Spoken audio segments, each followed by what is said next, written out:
بھی مسلمان اللہ رسول کے نام پر کھڑے ہوں گے اس پاک سرزمین کی حفاظت کے لیے تو اللہ کی تائید و نصرت آئے گی. 65 سب سے خوبصورت مثال ہے ہمارے لیے. ہم ایک واقعہ سناتے ہیں کہ جو ہمارے بچوں نے کسی کتاب میں نہیں پڑھا ہوگا.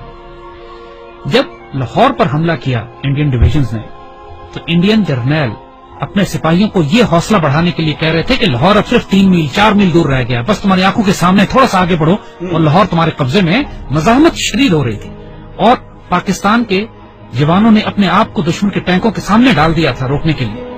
اس کیفیت میں لاہور تقریباً 14 میل دور تھا. تو وائرلیس پہ جب ہمارے جوانوں نے, ایک افسر نے یہ سنا کہ دشمن کا جنرل اپنے سپاہیوں سے یہ کہہ رہا ہے کہ صرف 3 یا 4 میل دور لاہور رہ گیا, اور اس وقت لاہور 14 میل تھا. اس وقت اس افسر نے, ہمارا وہ زخمی افسر نے اپنے مورچے سے نکلا ہے, سڑک کے کنارے جو کتبہ لگا ہوا تھا جس پر لکھا تھا لاہور 14 میل, اس پر اس کو کھڑا ہے وہاں سے اور اس کو انڈیا کی طرف لے کر گیا ہے آگے, مزید 2 فرلانگ آگے, اور وہاں پر اس نے لگایا ہے اور اپنے خون سے اس پر نقطہ لگا کے 0.2 ایڈ کیا ہے اور لکھا ہے 14.2 بلڈی مائلز. 14.2 بلڈی مائلز کا لاہور, دشمن اس کو پار نہیں کر سکا.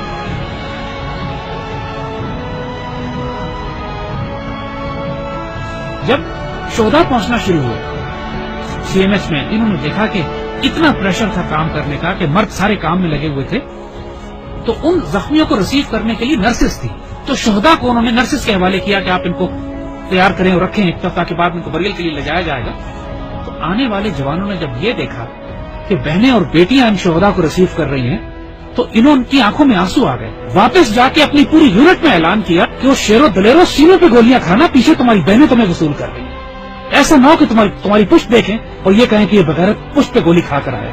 یعنی یہ جذبہ تھا جوانوں میں آگے کہ ہمیں دفن کرنے کے لیے پیچھے ہماری بہنیں کھڑی ہیں اور سب نے قسمیں کھائیں کہ ہم گولی سینوں پہ کھائیں. یہ وہ باتیں یونٹوں کے اندر ہوئی, باتیں جو ٹیکسٹ بکس میں لکھی جاتی ہیں نا کتابوں میں, یہ وہ باتیں کہ جو فوجیوں کے سیروں میں دفن ہے. ایسے بھی موقع آ گئے کہ جب دشمن کے ٹینک ہمارے توپخانے کے اتنے نزدیک پہنچ گئے کہ براہ راست توپخانے اور ٹینکوں کی لڑائی شروع ہونے والی تھی. کہا جاتا ہے دوسری جنگ عظیم کے بعد سب سے بڑی ٹینکوں کی لڑائی بھی سیالکوٹ میں لڑی گئی. باقاعدہ ایک آرٹلری افسر نے کمانڈ دی کہ H E in load and A P load, یعنی ہائی ایکسپلوسو شیل نکال دو اور اب آرمر پیئرسنگ شیل لوڈ کرو, کیونکہ اب توپ اور ٹینک کی براہ راست لڑائی شروع ہونے والی. اور یہ ایسا موقع ہوتا ہے کہ جس کے بعد آر یا پار ہوتا ہے, اور ایسے موقع پہ اللہ نے دھند بھیج دی, بیچ میں دھندیں آ گئی جس کی وجہ دشمن کے ٹینک رک گئے, اور جس طرح پہلے کہا تھا کہ پہلے دشمن کو خوف طاری کر دیا اللہ. یہی وہ نظریاتی اور روحانی اساس تھی ہماری جو ہمیں پاکستانی مسلمان بنا. وہ کیا چیز تھی جس نے ہمیں سیسا پلائی ہوئی دیوار بنایا؟ وہ یہی کلمہ تھا لا الہ الا اللہ جو ہماری دل کی دھڑکنوں میں محمد رسول اللہ ماشاء اللہ. اور آج جو 10,000 بچے اور افسر جوان ہمارے شہید ہوئے ہیں پاکستان کے دفاع میں, کشمیر سے لے کر وزیرستان میں, فاٹا میں, سوات میں, خوبصورت ترین بیٹے, ہماری مٹی کا نمک, 21, 22, 24 سال کے, 25, 26 سال کے خوبصورت جوان اپنے چھوٹے بچوں کو چھوڑ کر, والدین کو چھوڑ کر, بیویوں کو چھوڑ کر, جنہوں نے شہادتیں دی ہیں اور خواہش کر کے اپنے آپ کو والنٹیئر کر کے شہید ہوئے ہیں.